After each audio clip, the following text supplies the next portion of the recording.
இவ்வளோ கன்ஜஸ்டடாக இருக்கிற இடம் க்ளீனாக இருக்கா இல்லையா? ஸோ இதில் வந்து நிறைய பேர் வந்து தம் அடிச்சுட்டு இதெல்லாம் இங்கே போட்டிருக்காங்க.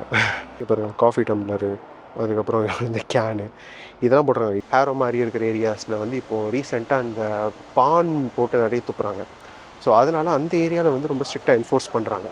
பட் சென்ட்ரல் லண்டன்லலாம் வந்து ரூல் இருக்குது, பட் அதை யாரும் பெருசாலாம் கண்டுக்கிறது இல்லை. நீங்கள் இந்தியாவிலேருந்து யூகேக்கு புதுசாக வந்திருந்தாலோ அல்லது யூகேலேயே ரொம்ப வருஷமாக இருக்கீங்கனாலோ உங்களால் ஒரு விஷயத்தை ஈஸியாக ரிலேட் பண்ணிக்க முடியும். சேவிங்ஸ். எவ்வளோ சம்பாதிச்சாலும் சரி, மாத கடைசியில் இந்த சேவிங்ஸுன்ற ஒன்று இருக்கவே இருக்காது, அல்லது ரொம்ப ரொம்ப கம்மியாக இருக்கும். எவ்வளோ தான் ட்ரை பண்ணாலும் உங்களால் ஒரு அளவுக்கு மேலே சேவ் பண்ணவே முடியாது. இப்போ யூகே காஸ்ட்லியான சிட்டின்னு சொல்கிறாங்க. ரெண்ட் ஜாஸ்தி, இன்கம் டேக்ஸ் ஜாஸ்தி, டிரான்ஸ்போர்ட்டேஷன் ஃபீஸ் ஜாஸ்தி, மளிகை சாமான் விலைகள் ஜாஸ்தி, எல்லாம் சரி, இதெல்லாம் நமக்கு கண்ணுக்கே தெரியுது. இப்போது செலவு பண்ணுறப்போ நமக்கான அந்த பொருள் வந்து நம்ம கையில் கிடைக்குது. ஆனால் ஏதோ ஒரு விஷயம் மாதம் நம்ம அதுக்கு செலவு பண்ணிக்கிட்டே இருக்கோம். அது நம்மளால் அந்த ரிட்டர்ன்ஸை ஃபீல் பண்ண முடியல, அது நமக்கு விசிபிளாக கண்ணுக்கு தெரிய மாட்டேங்குது. ஆனால் அதுக்கு நம்ம மாதம் கொடுத்துக்கிட்டே இருக்கோம் அப்படின்ற ஒரு எக்ஸ்பென்ஸ் இருக்குது யூகேல. அதை இங்கே யூகேக்கு வந்தவங்க இல்லை யூகேலேயே ரொம்ப வருஷமாக இருக்கிறவங்க அதை அவங்களாம் நோட்டீஸ் பண்ண முடியும். அது என்ன தெரியுமா? Council tax. ஸோ கவுன்சில் டேக்ஸ்னால் என்ன அப்படின்னு இந்தியாவில் நிறைய பேருக்கு தெரிஞ்சிருக்காது. ஸோ யூகேயை பொறுத்த வரைக்கும் நிறைய ஏரியாக்களை வந்து கவுன்சிலாக வந்து டிவைட் பண்ணியிருப்பாங்க. ஸோ ஒவ்வொரு கவுன்சிலுக்கும் வந்து அந்த ஏரியாக்காரங்க வந்து ஃபீஸ் கட்டணும், காசு கட்டணும். ஸோ ஒவ்வொரு கவுன்சிலுக்கும் ஒரு கவர்னிங் பாடி இருக்கும். அந்த கவர்னிங் பாடிக்கு தான் அந்த ஏரியாவில் இருக்கிறவங்க வந்து இந்த மாதிரி கவுன்சில் டேக்ஸ்ன்னு பே பண்ணணும். சரி, இப்போ இந்த கவுன்சில் டேக்ஸ் அப்படின்றது எந்தெந்த மாதிரியாக இருக்கும்? ஒரே மாதிரியான கவுன்சில் டேக்ஸ் எல்லாருக்குமே இருக்குமான்னு கேட்டால் கிடையாது. இப்போ இன்கம் டேக்ஸ் எப்படி உங்களுடைய சம்பளத்துக்கு ஏற்ற மாதிரி உங்களுடைய இன்கம் டேக்ஸ் ஸ்லாப்ன்றது மாறும். பட் கவுன்சில் டேக்ஸ்ன்றது நீங்கள் இருக்கக்கூடிய வீடு, அந்த இருக்கக்கூடிய வீட்டுடைய சைஸு, அதுக்கப்புறம் அந்த வீட்டுடைய ஏரியா வேல்யூ, அதுக்கப்புறம் அந்த ஏரியா ஆல் டுகெதர் டிசைட் பண்ணி தான் அந்த கவுன்சில் டேக்ஸை வந்து நீங்கள் எவ்வளோ கட்ட போகிறீங்கன்றது டிசைட் ஆகும். ஸோ அந்த கவுன்சில் டேக்ஸ் வந்து பேண்டாக பிரிச்சிருப்பாங்க. அதுதான் இந்த வீடை பொறுத்து, உங்கள் ஏரியாவை பொறுத்து அந்த பேண்டுடைய ரேட் வந்து டிஃபர் ஆகும். ஸோ சராசரியாக ஒரு மாதத்துக்கு எனக்கு தெரிஞ்சு 100 பவுண்ட்லேருந்து 200-220 பவுண்டு வரைக்கும் கவுன்சில் டேக்ஸ்ன்றது கொடுப்பாங்க. இப்போ நான் இருக்கிற இந்த வீட்டுக்கு வந்து இந்த ஏரியாவுக்கு நான் கொடுக்குற கவுன்சில் டேக்ஸ் 200 பவுண்ட். ஒரு மாதத்துக்கு 200 பவுண்டு நான் கொடுக்குறேன். இப்போ நான் வந்து இன்கம் டேக்ஸ் கொடுக்குறேன். அது வந்து இப்போது எனக்கு வந்து நேஷ்னல் இன்சூரன்ஸ், ஹெல்த் இன்சூரன்ஸ்க்கு வந்து யூஸ் ஆகுது, போலீஸுக்கு யூஸ் ஆகுது, ஆர்மிக்கு யூஸ் ஆகுது, பெரிய பெரிய இன்ஃப்ராஸ்ட்ரக்சர் பிளானிங்ஸ்க்கு நம்மளுடைய இன்கம் டேக்ஸ்ன்றது யூஸ் ஆகுது. இப்போது இந்த கவுன்சில் டேக்ஸ் எதுக்கு யூஸ் பண்ணுறாங்க? எதுக்கு நான் மாதம் என்னோட கை காசு 200 பவுண்டு, யூகேல 200 பவுண்டுன்றது சின்ன அமௌண்ட்டே கிடையாது, பெரிய அமௌண்ட்டு. 200 பவுண்டில் நீ நிறைய வாங்கலாம். ஆனால் மாதம் இந்த 200 பவுண்டு என் கண்ணுக்கே தெரியாமல் அக்கௌண்ட்லேருந்து போய்கிட்டே இருக்குது. அந்த கவுன்சில் டேக்ஸ் யார் யூஸ் பண்ணுறா, எதுக்காக யூஸ் பண்ணுறாங்க, நமக்கு அது என்ன ரிட்டர்ன்ஸாக கிடைக்குது, அதை தான் இன்னைக்கு நான் நேராக போய் பார்க்க போகிறேன்.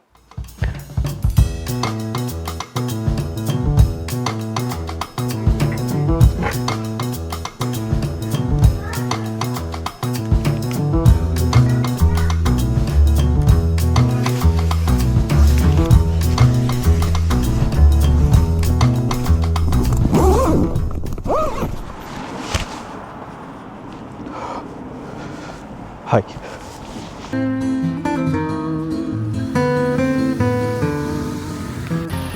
யூகேல கவுன்சில் டேக்ஸ் 1993 இருக்கு.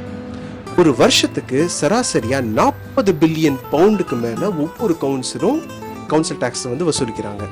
அது ஆல்மோஸ்ட் ஒரு மாசத்துக்கு 3 பில்லியனுக்கும் மேல.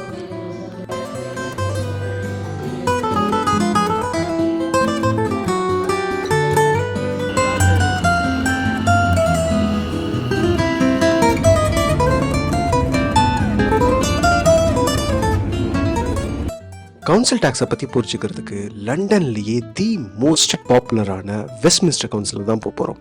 இந்த வெஸ்ட்மின்ஸ்டர் கவுன்சில் சென்ட்ரல் லண்டனில் தான் இருக்குது. ஆனால் இதை நிறைய பேர் யூஸ் பண்ணுறாங்க. ஒரு நாளைக்கு 1,00,000 பேருக்கு மேலே இந்த வெஸ்ட்மின்ஸ்டர் கவுன்சிலில் இருக்கிற இடங்களை தான் யூஸ் பண்ணுறாங்க. கவுன்சில் டேக்ஸ் இந்த மாதிரி ஒரு ஹைலி பாப்புலேட்டட் க்ரௌடட் ஏரியாவில் எப்படி யூஸ் ஆகுதுன்றது தான் நம்ம இன்னைக்கு பார்க்க போகிறோம். இப்போ நம்ம எங்கே இருக்கோம்னா லண்டனோட பிக்கடிலி சர்க்கஸில் இருக்கும். பிக்கடிலி சர்க்கஸ் அப்படின்றது லண்டனில் இருக்கிற ரங்கநாதன் ஸ்ட்ரீட் மாதிரி வச்சுக்கோங்களேன், லண்டனில் இருக்கிற மவுண்ட் ரோட் மாதிரி வச்சுக்கோங்களேன். ஏன்னா லண்டனில் இருக்கிற முக்கியமான ஸ்ட்ரீட்ஸ் லெய்ஸ்டர் ஸ்கொயர், ஆக்ஸ்ஃபோர்ட் ஸ்ட்ரீட், இது எல்லாத்தையுமே கனெக்ட் பண்ணுற ஜங்ஷன் தான் இந்த பிக்கடில்லி சர்க்கஸ். இப்போ பார்த்தீங்கன்னா மணி வந்து மதியானம் 12:30, ஆனாலுமே இந்த இடத்துல பாருங்கள் ஆல்மோஸ்ட் டிராஃபிக் போயிட்டே தான் இருக்குது. ஸோ பிக்கடில்லி சர்க்கஸில் ஏதாவது ஒரு பிரச்சனை, இந்த ரோட்ஸில் ஏதாவது ஒரு பிரச்சனை அப்படின்னா ஆல்மோஸ்ட் சென்ட்ரல் லண்டனில் எல்லா இடத்துலையுமே டிராஃபிக் ஜாம்ஸ் ஆகும். ஸோ அவ்வளோ தூரத்துக்கு ஒரு க்ரௌடடான இந்த பிளேஸ் தான் இந்த பிக்கடில்லி சர்க்கஸ். இப்போ உங்களுக்கு ஒன்று தோணலாம், இவ்வளோ கன்ஜஸ்டடாக இருக்கிற இடம் க்ளீனாக இருக்கா இல்லையா அப்படின்னு. இப்போது இதில் பேமெண்ட்ஸ் பாருங்கள். ஆக்சுவலாக நான் வெறும் நடைபாதையை மட்டும் தான் காமிக்கிறேன். இங்கே இவ்வளோ பேர் க்ராஸ் பண்ணி போய்கிட்டு இருக்காங்க. ரோடு, பேமெண்ட் எல்லாமே பார்த்தீங்கன்னா உங்களுக்கு ஆல்மோஸ்ட் நீட்டாக இருக்கும். குப்பையே இருக்காதா அப்படின்னு கேட்டால் இல்லை, குப்பை இருக்கும், ஆனால் ரொம்ப கம்மியாக தான் இருக்கும். ஈஸியாக ஸ்பாட் பண்ணுற மாதிரி தான் இருக்கும். எப்படி இந்த இடம் இவ்வளோ க்ளீனாக இருக்குது அப்படின்னு நீங்கள் கேட்கலாம். ஸோ இவ்வளோ ஆளுங்க வந்துட்டு போயிட்டு இருக்காங்க, எப்படி க்ளீன் பண்ணுறாங்க, எப்படி சுத்தமாகவே வச்சுக்கிறாங்க அப்படின்னு. பெரிய ஆன்சர்லாம் இல்லை, ரொம்ப சின்ன விஷயந்தான். இங்கே வந்து ஒரு நாளைக்கு அட்லீஸ்ட் 3 வாட்டி க்ளீன் பண்ணுவாங்க. காலையில் ஏர்லி மார்னிங் வந்து டீப் க்ளீனிங் நடக்கும். அதுக்கப்புறம் மதியானம் வந்து ஸ்பாட் க்ளீனிங் நடக்கும். மதியானன்றது காலையிலேருந்து ஈவினிங் வரைக்கும் ஆளுங்க அப்பப்போ எந்தெந்த இடத்துல நிறைய குப்பை சேருதோ அந்தந்த இடத்த வந்து ஸ்பாட் க்ளீனிங் பண்ணுவாங்க. நைட்டு லேட் நைட் வந்து இன்னொரு வாட்டி க்ளீனிங் நடக்கும். ஸோ இந்த மாதிரி 3 டைப் க்ளீன் பண்ணுறனால தான் இந்த இடம் எப்போவுமே வந்து சுத்தமாகவே இருக்குது. அண்டு இன்னொரு விஷயம், இப்போது துபாய் மாதிரி எல்லா இடமும் வந்து அப்படியே பள்ளிங்க மாதிரி கண்ணாடி மாதிரி இருக்குமா அப்படின்னு கேட்டால் இருக்காது. இப்போது இந்த இடத்துலையே பாருங்களேன். ஸோ இதில் வந்து நிறைய பேர் வந்து தம் அடிச்சுட்டு எல்லாம் இங்கே போட்டிருக்காங்க. அதுக்கப்புறம் பார்த்தீங்கன்னா இங்கே பாருங்கள் காஃபி டம்ளரு, அதுக்கப்புறம் இந்த கேனு இதெல்லாம் போட்டிருக்காங்க. இதெல்லாம் பார்த்தீங்கன்னா ஸ்ட்ரீட்டோட ஒரு கார்னரில் இருக்கும். ஆனால் ஸ்ட்ரீட்டுக்கு நடுவில் இந்த ரோடில் இந்த மாதிரியான விஷயங்கள் ரொம்ப கம்மியாக தான் இருக்கும். ஸோ இதுக்கு காரணம் இவங்க இதை ஆக்டிவாக க்ளீன் பண்ணுறதாங்க தான். இந்த க்ளீன் பண்ணுறதா யார் பண்ணுறாங்க? வாலண்டியர்ஸ் பண்ணுறாங்களா, இல்லாட்டி ஏதாவது மூமெண்ட் வச்சு clean your streets, Swachh Bharat மாதிரி க்ளீன் யூர் ஸ்ட்ரீட்ஸ் மாதிரி ஏதாவது மூவ்மெண்ட் நடக்குதுன்னு கேட்டால் கிடையாது. ஸோ இதெல்லாம் க்ளீன் பண்ணுறது யாருன்னு பார்த்தா கவுன்சில் ஆளுங்க தான். ஸோ கவுன்சில் ஆளுங்க வந்து இதை வந்து கான்ட்ராக்ட் பண்ணுவாங்க. ப்ராபப்ளி ப்ரைவேட் கம்பெனிஸ்க்கும் இருக்கும், அதே இது கவுன்சிலேருந்தும் பண்ணுவாங்க. இவங்களுக்கான சம்பளம் எங்கேருந்து கொடுக்குறாங்க அப்படின்னா, இங்கே யாரும் ஃப்ரீயாக ஒர்க் பண்ணுறதில்ல, எல்லாருக்கும் சம்பளம் கொடுக்குறாங்க. ஸோ எங்கேருந்து கொடுக்குறாங்கன்னா நம்ம பே பண்ணுற இந்த கவுன்சில் டேக்ஸ்லேருந்து தான். ஸோ அதில் ஒரு பகுதி வந்து கிளென்லினஸ்க்கு போகுது. ஸோ அதுதான் இந்த ரோட்ஸையும் பேமெண்ட்ஸையும் சுத்தமாக வச்சுக்கணும். இன்னொரு விஷயம், இங்கே வந்து ரூல் இருக்குது, ட்ராஷ் போட்டால் 50 பவுண்டு 150 பவுண்டு எச்சித்து போகக்கூடாது. ஆனால் அதெல்லாம் சில ஏரியாஸில் மட்டும் தான் ரொம்ப ஸ்ட்ரிக்டாக பார்த்துக்கிறது. அதுவும் மோஸ்ட்டாக வெம்பிளி, ஹேரோ மாதிரி இருக்கிற ஏரியாஸில் வந்து இப்போது ரீசெண்டாக அந்த பான் போட்டு நிறைய துப்புறாங்க. ஸோ அதனால் அந்த ஏரியாவில் வந்து ரொம்ப ஸ்ட்ரிக்டாக என்ஃபோர்ஸ் பண்ணுறாங்க. பட் சென்ட்ரல் லண்டன்லலாம் வந்து ரூல் இருக்குது, பட் அதை யாரும் பெருசாலாம் கண்டுக்கிறது இல்லை. ரீசன் பீயிங் ஏன்னா இங்கே வந்து மக்களே வந்து ஆல்மோஸ்ட் டியூன் ஆகிட்டாங்க. 50-60 வருஷமாக அவங்க இந்த ரூல்ஸை ஃபாலோ பண்ணிகிட்டு இருக்காங்க. So the rules are mostly unspoken. யாருமே இங்கே வந்து ரூல் எழுதுறதில்ல. எச்சில் துப்பாதீர், ஒன்று கடிக்காதீர், குப்பை போடாதீர் அப்படின்லாம் சொல்லிட்டுலாம் ரூல்லாம் போடுறதில்ல. எல்லாருக்குமே ஒரு காமன் சென்ஸ் இருக்குது, குப்பை போடக்கூடாது, ரோட்டில் வந்து ட்ராஷ் போடக்கூடாது அப்படின்னு. அதையும் தாண்டி இங்கே ஒரு சூப்பரான விஷயம் என்னென்னா, இந்த இடத்துல வந்து ரோட்ஸில் நீங்கள் அதிகமாக குப்பை தொட்டிகள் பார்க்கலாம். ஸோ குப்பை போடாமல் இருக்கிறது மட்டும் மேட்டர் இல்லை, குப்பை தொட்டிகளும் இருக்கணும். ஸோ இங்கே பார்த்தீங்கன்னா குப்பை தொட்டிங்க வந்து எல்லா பில்டிங்க்கு வெளியிலையும் குப்பை தொட்டிங்களை வந்து இந்த மாதிரி வச்சுருவாங்க. ஸோ 2 விதமான ட்ராஷ் கேன்ஸ் இருக்குது. ஸோ பில்டிங்க்கு வெளியே இந்த மாதிரி கவுன்சிலே கொடுத்துருவாங்க குப்பை தொட்டியை. ஸோ நீங்கள் வந்து அந்த குப்பை தொட்டியை வந்து வெளியில் வச்சு யூஸ் பண்ணிக்கலாம். இதில் பார்த்தீங்கன்னா ரீசைக்கிள் பண்ணுற ஐட்டம்ஸ் எல்லாமே இதில் வச்சுருக்காங்க. தண்ணி, ட்ரிங்க் பாட்டில்ஸு பார்த்திங்கன்னா எல்லாமே, பியர் பாட்டில், இதெல்லாமே ரீசைக்கிள் பண்ணுற குப்பைங்க. இது எல்லாத்தையுமே ஒரு குப்பையிலையும், மற்ற பிளாஸ்டிக்ஸ் எல்லாத்தையும் இன்னொரு குப்பையில் வச்சுருக்குறாங்க பாருங்கள். அதே மாதிரி எல்லா பில்டிங்க்கு வெளியிலையும் ட்ராஷை வந்து இந்த மாதிரி கவர் தூக்கி போட்டுருவாங்க. இது தெரியுதா? இந்த கடையில் குப்பைங்களை எல்லாத்தையுமே வந்து இந்த மாதிரி வெளியில் தூக்கி போட்டுடுறாங்க. ஸோ அதை வந்து இங்கே இருக்கிற குப்பை வண்டிங்க வந்து கலெக்ட் பண்ணிட்டு போயிடுவாங்க. இது தெரியுதா? இது வந்து கவுன்சிலோட குப்பை தொட்டி. ஸோ இங்கே போட்டிருக்காங்க பாருங்கள், இதுலேயே சிட்டி ஆஃப் வெஸ்ட்மின்ஸ்டர்னு போட்டிருப்பாங்க. ஸோ அவங்களுடைய குப்பை தொட்டி இது வந்து ஒவ்வொரு 2 இடம் இருக்குது. இதுக்குள்ளே என்ன இருக்கணும், இதுக்குள்ளே என்ன இருக்கணும் அப்படின்றத தெளிவாக போட்டாங்க. ஸோ இதில் வந்து கிளாஸஸ்ஸு, மற்ற பிளாஸ்டிக் ஐட்டம்ஸ் எல்லாத்தையுமே இதில் வந்து போடணும். அண்ட் தென் இதில் வந்து மற்ற குப்பைகளை வந்து இதில் வந்து போடலாம். ஸோ குப்பைகளையும் வந்து தனித்தனியாக பிரித்து வச்சிடுறாங்க.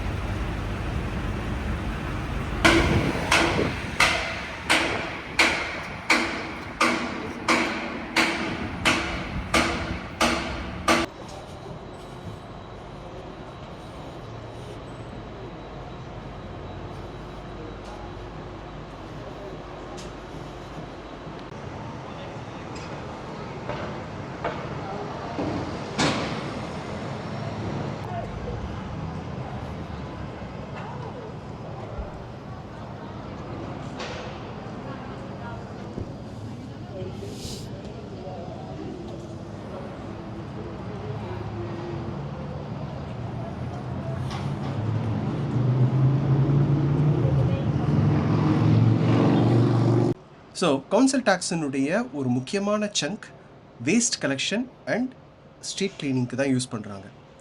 இதை நம்ம லண்டனில் இருக்கிற ஒரு பிஸியான ரோட்ஸில் பிஸியான ஸ்ட்ரீட்ஸில் பார்க்குறப்பவே தெளிவாக எவிடெண்ட்டாக தெரியுது. எல்லா இடத்துலையும் நீங்கள் ரூல் போடலாம், ஆனால் அந்த ரூலை மக்கள் தெளிவாக ஃபாலோ பண்ணணும் அப்படின்னா நீங்கள் போடுற ரூல் தெளிவாக இருக்கணும். நீங்கள் என்ன வேணால் ரூல் போட்டு அந்த ரூல் ரோட்லேயோ இல்லை ஸ்ட்ரீட்ஸ்லையோ கிளியராக தெரியல அப்படின்னா யாருமே அதை ஃபாலோ பண்ண மாட்டாங்க. ஸோ அந்த விஷயத்தில் பார்த்தீங்கன்னா இங்கே ரோடில் மார்க்கிங்ஸ் அண்ட் பெயிண்டிங்ஸ் வந்து எப்போவுமே தெளிவாக இருக்கும்.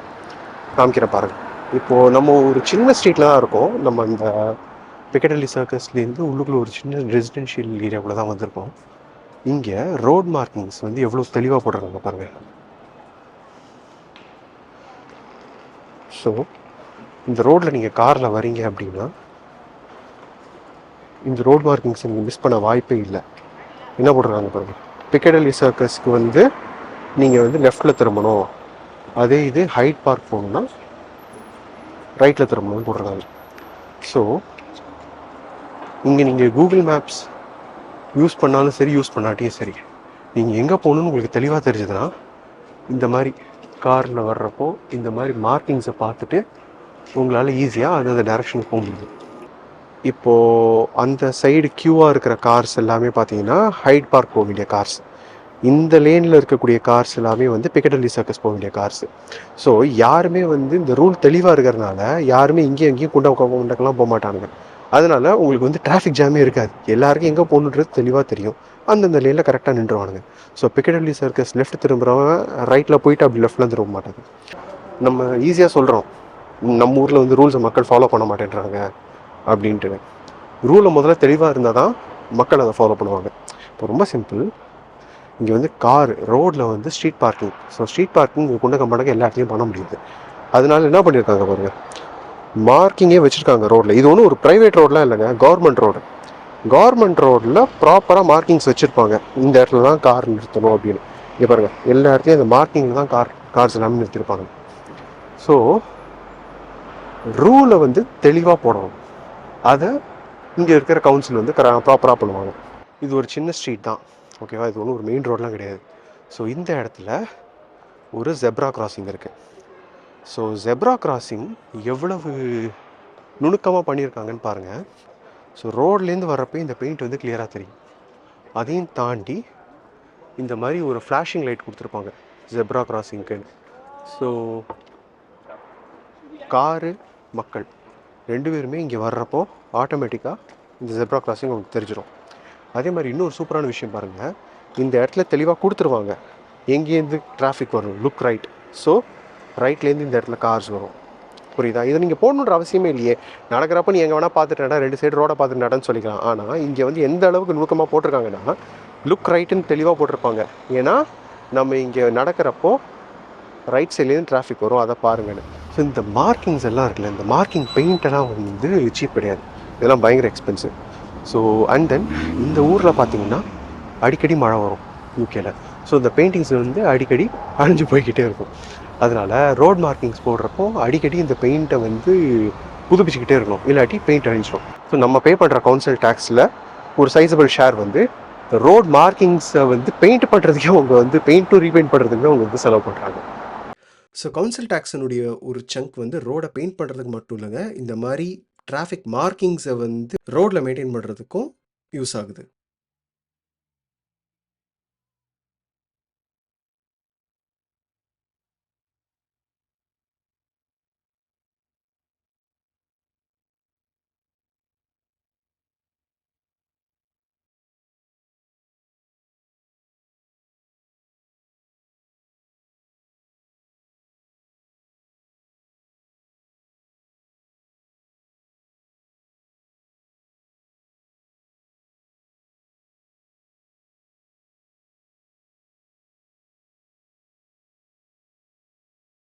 இது ஆக்சுவலாக ஒரு பப்ளிக் பார்க்கு. ஸோ பப்ளிக் பார்க்கில் வந்து மெயின்டைன் பண்ணுறதுக்கும் கவுன்சில் டேக்ஸ் காசு தான் வரும். ஸோ இது எப்படி அப்படின்னா, நம்ம கவுன்சில் டேக்ஸுக்கு பே பண்ணுற காசை வந்து ஒரு பர்டிகுலர் அமௌண்ட் வந்து பப்ளிக் பார்க்கை பில்ட் பண்ணுறதுக்கு யூஸ் பண்ணுவாங்க, பில்டிங் அண்ட் மெயின்டெனன்ஸ். ஆக்சுவலாக இங்கே லண்டனில் பார்த்திங்கன்னா லட்சக்கணக்கான பார்க்ஸ் இருக்குது. குட்டி குட்டி பார்க்லேருந்து பெரிய பெரிய பார்க்ஸ் வரைக்கும் இங்கே வந்து பார்க் அப்படின்றது வந்து இங்கே ரொம்ப எசென்ஷியலான விஷயம். இங்கே பாருங்கள், பெஞ்சஸ் மட்டும் எவ்வளோ இருக்குது அப்படின்னு. ஸோ ஒரு சின்ன பார்க் தான், பட் இந்த பார்க்லேயே எவ்வளோ பெஞ்சை குமிச்சு வச்சுருக்குறாங்க பாருங்கள். தெரியுதா? பெஞ்சும் இருக்குது, பக்கத்தில் டஸ்ட்பினும் இருக்குது. ஒரு 10 அடிக்கு ஒரு பெஞ்சு, டஸ்ட்பின்னு. ஸோ இதெல்லாம் வந்து பார்த்திங்கன்னா, இதையும் தாண்டி நீ குப்பை போட்டுருவியா அப்படின்னு அவங்க நம்மளை கேட்குற மாதிரி தான் இருக்குது. ஸோ இந்த பார்க்கே பாருங்கள் எவ்வளோ க்ளீனாக இருக்குன்னு. வெறும் இந்த மரத்துலேருந்து கீழே விழுந்த இலைகள் தாண்டி பெரிய குப்பைங்க அப்படின்றது நீங்கள் எதுவுமே பார்க்க முடியாது. எவ்வளோ பெஞ்சு போட்டிருக்காங்க பாருங்க. ஃபுல்லாக இது ஒரு ஓவல் ஷேப்ட் பார்க்கு. இந்த பார்க் ஃபுல்லாகவுமே பெஞ்சஸ் இருக்குது. இப்போது நம்ம கேட்கலாம், இப்போ எல்லாமே இங்கே பர்ஃபெக்டாக இருக்கா அப்படின்னு. கிடையாது. லண்டனில் ஸ்டாட்டிஸ்டிக்ஸ் படி ஒரு 20% ஆஃப் த பார்க்ஸ் வந்து இதை மெயின்டைன் பண்ணாமலே வச்சுருக்குறாங்க, ரொம்ப ஒரு மோசமான கண்டிஷனில் இருக்குது அப்படின்னு புள்ளிவிவரம் சொல்லுது. இன்னும் சொல்லப்போனால் இவங்களுடைய பார்லிமெண்ட்டில் வருஷம் பார்க்கை மெயின்டைன் பண்ணுறதுக்கு இவ்வளோ டேக்ஸ் பணத்தை நம்ம வேஸ்ட் பண்ணுமா அப்படின்னு சொல்லி ஆர்குமெண்ட்ஸும் நடக்குது. அதனால் பட்ஜெட் கட்ஸும் பண்ணுறாங்க. ஸோ இதெல்லாம் கிரே ஷேட்ஸ். எல்லாமே இங்கே வந்து ப்ராப்பராக இருக்கா? கிடையாது. ஆனால் சிஸ்டம் இருக்குது. அதை ஓரளவுக்கு அவங்க நடத்திட்டும் இருக்காங்க. ஸோ பார்க்கை வந்து க்ளீன் பண்ணி வைக்கிறாங்க. அதே மாதிரி இங்கே நீங்கள் பார்த்தீங்கன்னா தெரியும், இந்த பார்க்கை வந்து ஒரு ஆக்சிடென்டெல்லாம் இங்கே வந்து ஒரு ஃபாரஸ்ட் இருக்குது, அதனால் இதை பார்க் ஆக்கியிருக்கோம் அப்படின்லாம் இல்லை. இவங்க வந்து இதை க்ளீன் பண்ணிகிட்டு இருக்காங்க பாருங்கள். இந்த பார்க்கை, இந்த புல் தரெல்லாம் இருக்குல்ல, இந்த புல் தரெல்லாம் அவங்க வந்து கட்டுறாங்க. ஆக்சுவலாக இது தெரியுதா? இந்த ஆளுங்க வந்து இந்த புல்லை வந்து க்ரியேட் பண்ணுறாங்க. இங்கே பாருங்கள், இந்த இடத்துல பாருங்கள். ஸோ இதை வச்சு இவர் இந்த மாதிரி ஓட்ட வைக்கிறாங்களா, தெரியுதா? ஸோ இதை ஆக்சுவலாக லிட்ரலாக இந்த புல் தரையை வந்து க்ரியேட் பண்ணுறாங்க. இதை வச்சு தான் க்ரியேட் பண்ணுறாங்க. இங்கே பாருங்கள், இந்த புல்லெல்லாம் வந்து ஆக்சிடென்டலாக ஃபார்ம் ஆனதெல்லாம் கிடையாது. இந்த மாதிரி ஷீட்ஸை யூஸ் பண்ணுறாங்க. ஷீட்ஸை யூஸ் பண்ணி இந்த தரையை ஃபுல்லாக கவர் பண்ணுறாங்க. அப்படி கவர் பண்ணது தான் அதெல்லாம் வைக்கிறதா இருப்பாங்க. தெரியுதா? ஸோ இது வந்து ஒரு சேரிட்டியாவோ இல்லை ஒரு ப்ரைவேட் ஆர்கனைசேஷன் ஃபண்டாவோலாம் பண்ணுறது கிடையாது. கவர்மெண்ட்டு இங்கே இருக்கிற கவுன்சில் நம்மளுடைய டேக்ஸ் பணத்தை வச்சு பண்ணுறாங்க. ஸோ அதுதான் இந்த பார்க்ஸ் வந்து லண்டனில் ரொம்ப ஃபேமஸாக இருக்க காரணம். ஸோ யூகேயில் நம்ம கட்டுற கவுன்சில் டேக்ஸ் உண்மையிலேயே நமக்கு யூஸ் ஆகுதான்னு பார்க்கணுன்னா நீங்கள் உங்கள் ஏரியாவில் இருக்கிற ரோடையும் உங்கள் ஏரியாவில் இருக்க பார்க்கையும் பார்த்தாலே எவிடெண்ட்டாக தெரிஞ்சிடும். வேறு எதுக்கெல்லாம் கவுன்சில் டேக்ஸ் யூஸ் ஆகுதுன்னு நான் கொஞ்சம் ரிசர்ச் பண்ணப்போ எனக்கு ரொம்ப ஆச்சரியமாக இருந்த ஒரு தகவல் என்னென்னா, இந்த ரோடை க்ளீன் பண்ணுறதுக்கு, பார்க்கை மெயின்டைன் பண்ணுறதுக்கு மட்டும் இல்லாமல் நம்மளுடைய கவுன்சில் டேக்ஸில் ஒரு சின்ன பகுதி டிரான்ஸ்போர்ட் ஃபார் லண்டன் டிஎஃப்எல்லுக்கும் யூஸ் ஆகுது. ஸோ டிஎஃப்எல் தான் லண்டன் கம்ப்ளீட் டிரான்ஸ்போர்ட் அவங்க தான் மெயின்டைன் பண்ணுறாங்க. மக்கள் கொடுக்குற டிக்கெட் காசுலையும் கவர்மெண்ட்டுடைய ஃபண்டிங்லேயும் தான் இது இயங்குது. ஆனால் அதில் ஒரு குறிப்பிட்ட போர்ஷனை வந்து கவுன்சில் டேக்ஸ்லேருந்து அவங்க எடுத்துக்கிறாங்க. ஆச்சரியமான விஷயம். ஸோ சிட்டி ஆஃப் லண்டனில் இருக்கிறவங்களுடைய கவுன்சில் டேக்ஸில் ஒரு பகுதி, ஒரு சின்ன பகுதி டிரான்ஸ்போர்ட் ஃபார் லண்டனுக்கும் போகுது.